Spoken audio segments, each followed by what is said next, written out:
বা আমি আচলতে স্কুল যোৱাৰ পৰাই যেতিয়া আমি LP স্কুল আহিছোঁ তেতিয়াৰ পৰাই আমি দেখোঁ যে এই ৰাস্তাটো অত্যন্ত আচলতে বেয়া আছিলে আৰু তাৰ পাছত বহু বছৰৰ পাছত কিন্তু এই যিটো প্ৰেমহৰাৰ পৰা সৰুপথাৰ হৈ পেলাই ইকৰাণী উৰিয়ামঘাট সংযোগী পথ সেই পথটো আচলতে নিৰ্মাণ কৰিলে আৰু এই পথটো যথেষ্ট পৰিমাণে উন্নত হ'ল আৰু ভাল হ'ল। কিন্তু এটা কথা ক'ব লাগিব, আজি প্ৰায় এবছৰ নহওঁতেই আচলতে এই যিটো এটা ডাঙৰ পেকেজত আচলতে এই ৰাস্তাটো আহিছিলে সেই পেকেজটো আচলতে কি হ'ল আৰু গোটেই ৰাস্তাটো আচলতে য'তে ত'তে আচলতে দ গাঁত বা বিভিন্ন ধৰণৰ খলা বোমা বা বিভিন্ন ধৰণৰ ছাইডত আচলতে পকাবোৰ ভাঙি গৈছে।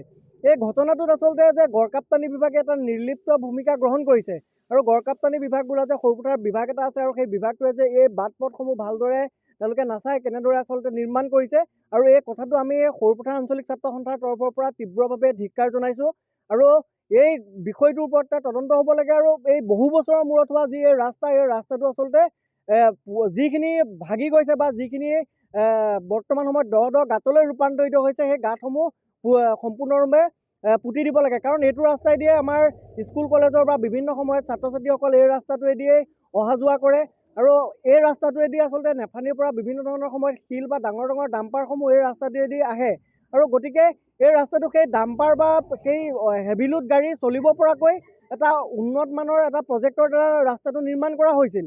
কিন্তু কেনেদৰে আচলতে এই ৰাস্তাটো আচলতে গোটেই ভাগি গৈছে বা ছাইড বামসমূহ বিভিন্ন সময়ত ফাটি গৈছে, ডাঙৰ ডাঙৰ পুলসমূহ যিবোৰ আছে তাত গাঁত হৈছে, এই ঘটনাটোৰ ওপৰত উচ্চ স্তৰৰ তদন্ত হ'ব লাগে আৰু গড়কাপ্তানি বিভাগে এই বিষয়টোৰ ওপৰত সম্পূৰ্ণৰূপে গুৰুত্বপূৰ্ণ ভূমিকা গ্ৰহণ কৰিব লাগে।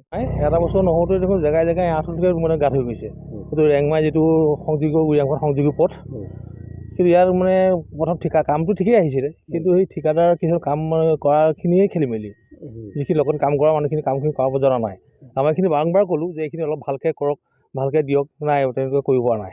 এবাৰ দেখোন খান্দিছিলোঁ, খান্দিও আকৌ দেখিলোঁ তেওঁ ওপৰতে আকৌ দি থৈ গুচি গ'ল। ডিপাৰ্টমেণ্টৰ মানুহ চাবলৈ মানে অকল এবাৰ ৰাজখোৱাই মাজতে চাহি, তাৰপৰা আৰু চোৱা মানুহ কোনো নাই, ডিপাৰ্টমেণ্টৰ মানুহ ইয়াত অহা দেখা নাই। মানে ডিপাৰ্টমেণ্টৰ গাফিলতি বিৰাট গাফিলতি হ'ব লাগিব। তাৰমানে এই ৰাস্তাটো এনেকৈ এটা বছৰতে গোটেই আপুনি চাব পাৰে আগলৈকে গোটেই ৰাস্তাটোৱে মানে গোটেই খাল হৈ গৈছে, জেগাই জেগাই 8 ফুট পৰ্যন্ত গাঁত। এতিয়া এইটোখন গাঁত অলপ গাঁত হৈছে নেকি, এইটো গাঁতৰ হেৰিত।